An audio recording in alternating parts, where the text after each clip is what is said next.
So freedom is a very basic thing that everybody needs. But it's also a very important thing. So important that each country in the world has a day dedicated to freedom. Each country. And that happens to be the most important day for that country.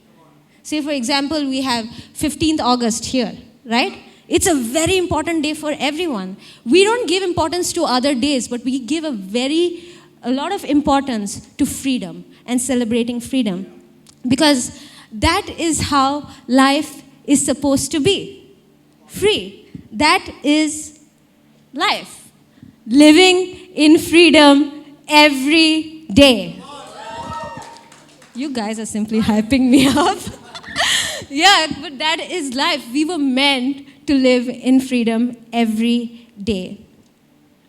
And freedom wouldn't have been achieved, freedom wouldn't have been required if there was no suffering. There would be no need for freedom at all if people were always having a good time, right? No, there was suffering. That's why there was a need for freedom. Why? Because suffering that is something that is continuous. Suffering is something that is ongoing. It's even ongoing even today in the 21st century. People are still suffering until someone takes a stand. Until someone stands up and says, enough is enough. So a lot of people had to fight for freedom. That's why we remember those people. Yeah? That's why those people stood out from everybody else, because they are the ones who stood up and said, hey, we are not meant to live this way. We're meant to live free. Right? That's why we remember them. But the amazing thing about my generation, and I don't know about anybody else's generation, but I know about my generation, is we are great at remembering things. I don't think we are really that great in remembering things because we need social media to remind us. But we're great at remembering stuff, but we're not great at learning stuff. I really think that. Because we're living in a time today where suffering more than freedom is trending. It's more cool today to suffer than cool to be free. And let me explain this. I'm not saying that people actually like suffering. I'm saying people love to give the impression that they are suffering. Everybody loves to say that I have an issue. I have a condition. And that's how suffering is so much in fashion today. It's trending. Like somebody had to ask me, Ash, what are you wearing? I'm wearing suffering. It's in fashion. You don't know? Like people feel extremely proud to talk about stuff that they are suffering. Right? People are extremely proud of having depression, of having anxiety, of having insecurity, of having jealousy. Can you believe that there are songs today that actually talk about, girl, I want to make you jealous? Like what? Like, I can't even believe we live in a world today where we actually promote this kind of stuff. And not only that, we even justify things like addiction. We justify suffering so much. And actually, there was a study that said that we are living in an age of beautiful suffering, where people try to promote suffering as something that is all right to live with. And it's such a dangerous thing. It's such a dangerous thing to promote. I know I have done that mistake too. I have been that 14-year-old that used to write about what I was suffering on Facebook and be like, nobody understands me. And all the weird people used to like that. Like, why would you like something like that? Why wouldn't you ever text me and ask me how I was doing? But I always wonder, like, how we came to this place. Because here's the thing that you need to keep in mind, and take it from me because I handle our social media page. You want to take some advice from someone who handles social media? All right. Let me tell you what you're doing when you're promoting suffering.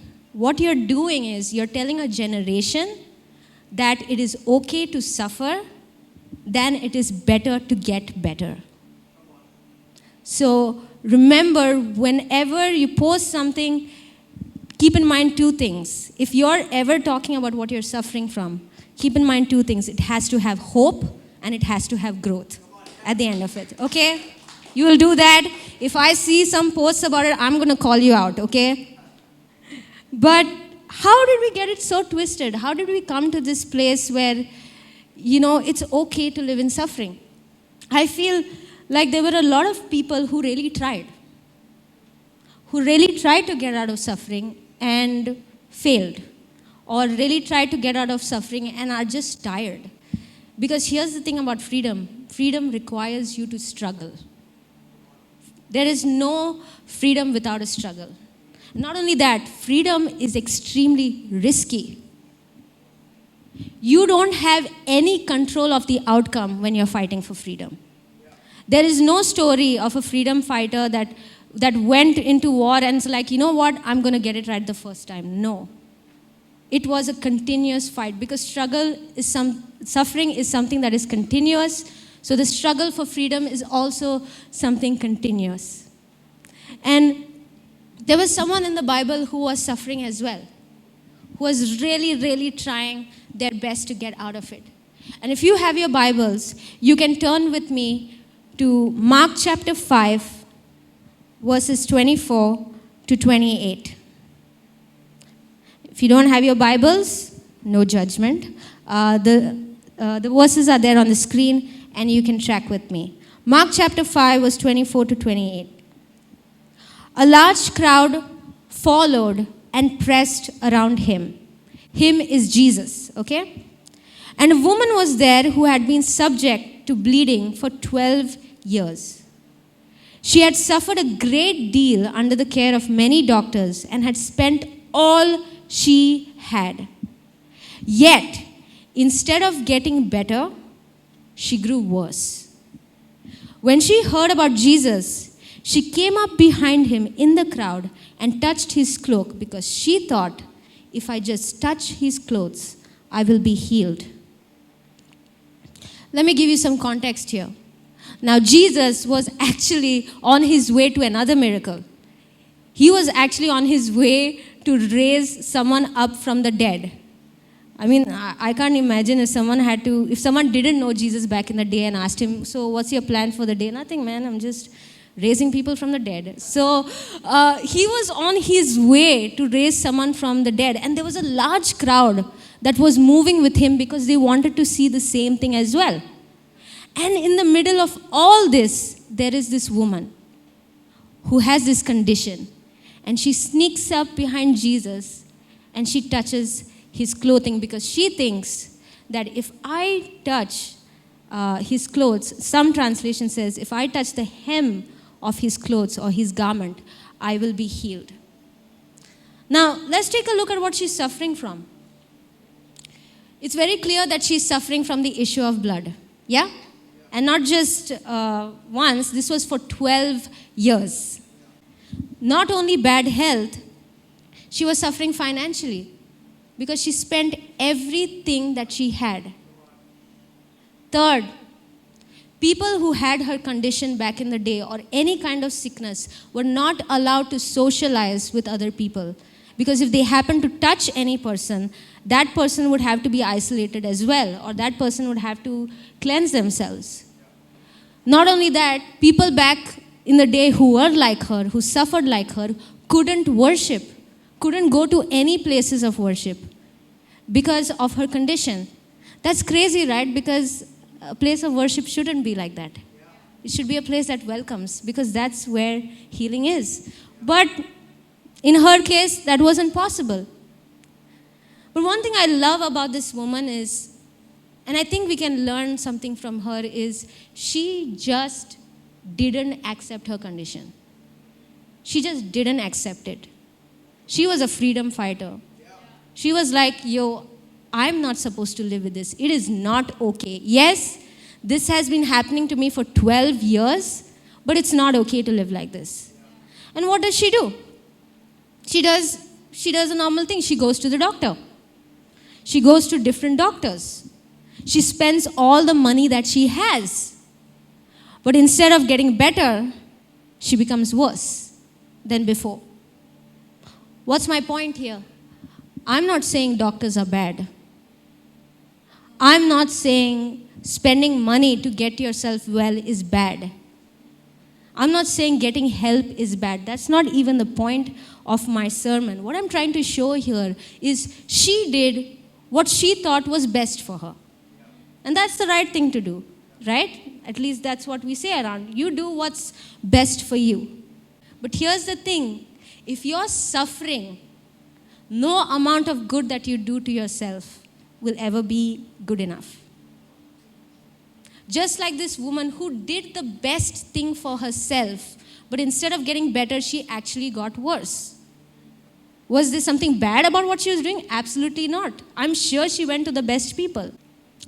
The best option for your freedom is not good enough until you meet Jesus. The best option for your freedom is just not good enough until you meet Jesus. And how do I know this? Is because in John 8 verse 36 it says, "So if the Son sets you free, you will be free indeed." Indeed. What does that mean? If Jesus sets you free, it's guaranteed. No, there's no star, terms and conditions. No. If the Son sets you free, you are free indeed. So it means that the freedom Jesus gives is guaranteed.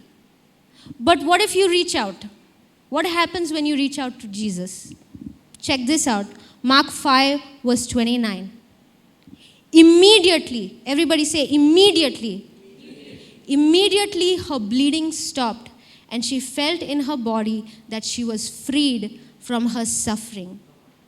So the work of freedom that Jesus does in your life is not just guaranteed, it's immediate. It's immediate.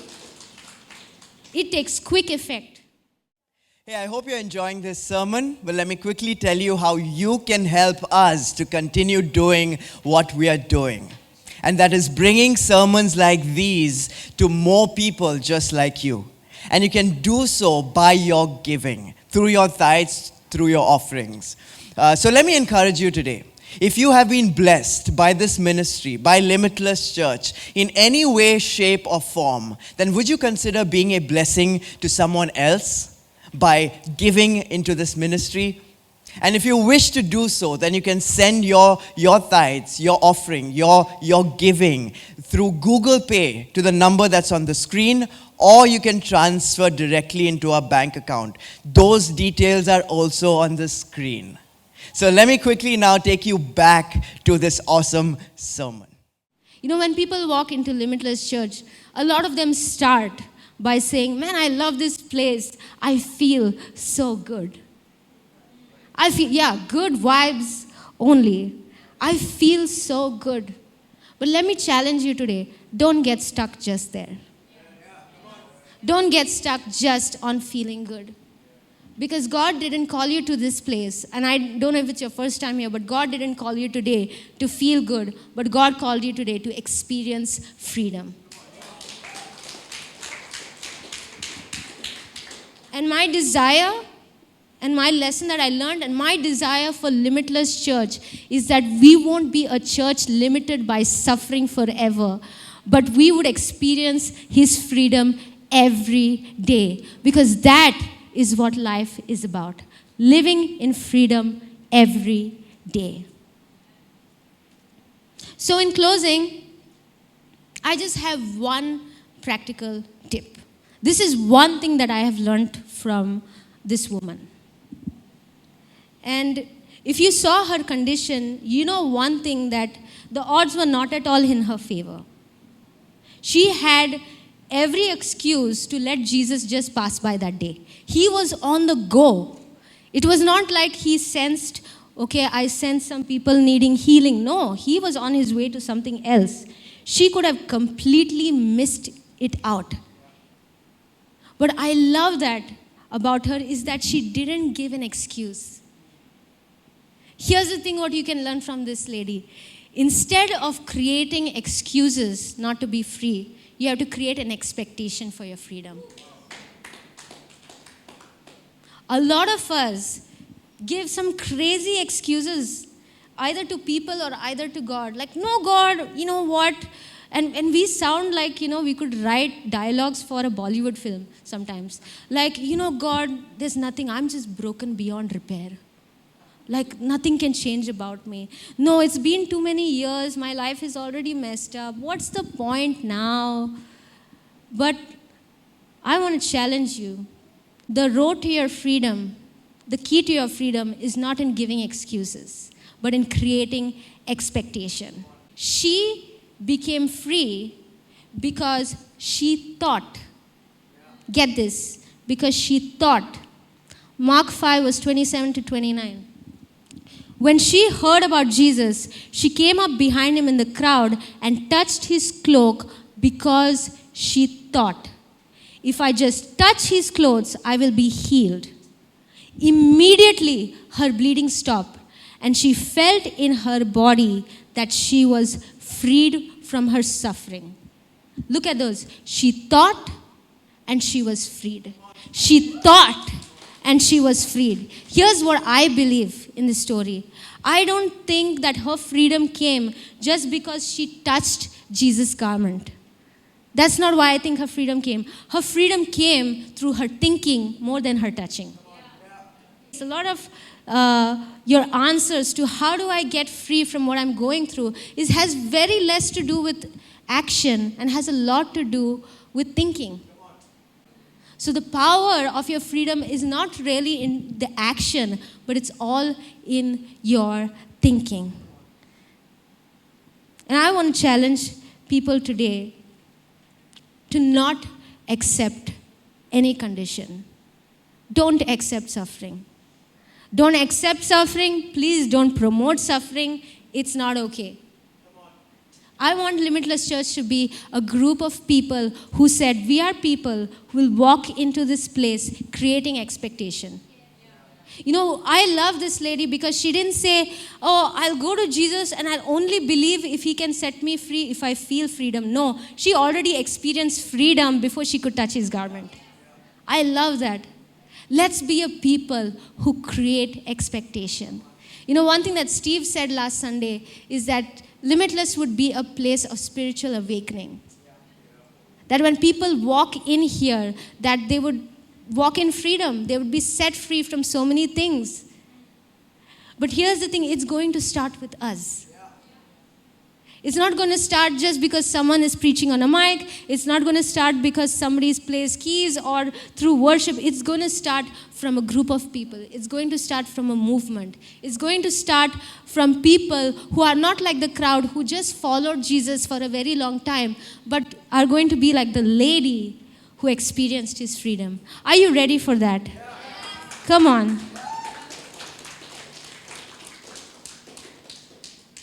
Mark 5, verse 30 to 34. At once, Jesus realized that power had gone out from him. He turned around in the crowd and asked, "Who touched my clothes?" "You see the people crowding against you," his disciples answered, "and yet you can ask, 'Who touched me?'" But Jesus kept looking around to see who had done it. Then the woman, knowing what had happened to her, came and fell at his feet, and trembling with fear, told him the whole truth. He said to her, "Daughter, your faith has healed you. Your faith has healed you. Go in peace and be freed from your suffering." I don't know if you ever read any miracle that Jesus did in the Bible, but anytime he healed someone or set anybody free, he always had eye contact with that person. He always had conversation with that person. He would always get that person ready to prepare for their healing or to prepare to get set free.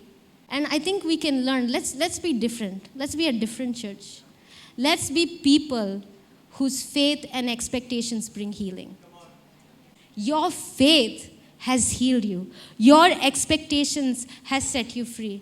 And guess what? Where you came to find your freedom, where you came to put your faith in, didn't let you down. Because let me tell you, whom the Son sets free is free indeed. All right? God bless you. I hope you guys were really impacted by this word. Yeah.